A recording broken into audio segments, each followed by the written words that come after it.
Assalamualaikum dan selamat sejahtera. Bersama saya Muaz daripada Kewartawan TV PSS SMK Camp Tendak. Pada hari ini sedang berlangsungnya majlis sambutan hari lahir untuk bulan Mac dan April. Mari kita bersama saksikan.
Daripada kru wartawan TV PSS SMK Camp Tendak.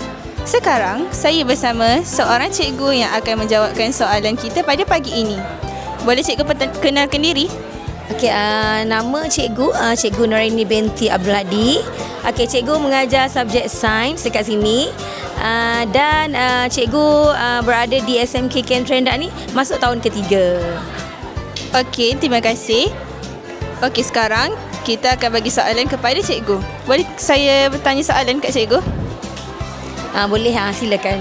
Okey, soalan pertama, apakah perasaan cikgu pada hari ini?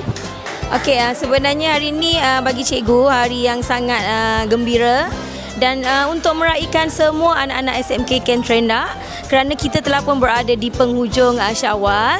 Dan dalam masa yang sama kita juga sebenarnya dapat meraihkan sambutan perayaan bagi kaum-kaum lain yang ada di Malaysia.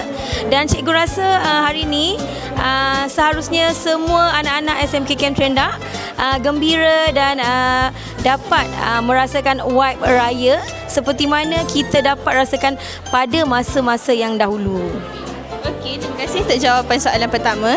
Okey, soalan yang kedua, apa yang cikgu harapkan tentang majlis ini pada hari ini? Okey, cikgu harapkan majlis pada hari ini dapat berjalan dengan lancar. Semua anak-anak murid dan juga guru dan AKP sama-sama gembira untuk menyambut hari perayaan ni. Dan dalam masa yang sama kita juga tak lupakan kepada insan-insan yang mungkin tak dapat menyambut seperti mana kemeriahan yang telah kita rayakan pada hari ini. Terima kasih cikgu.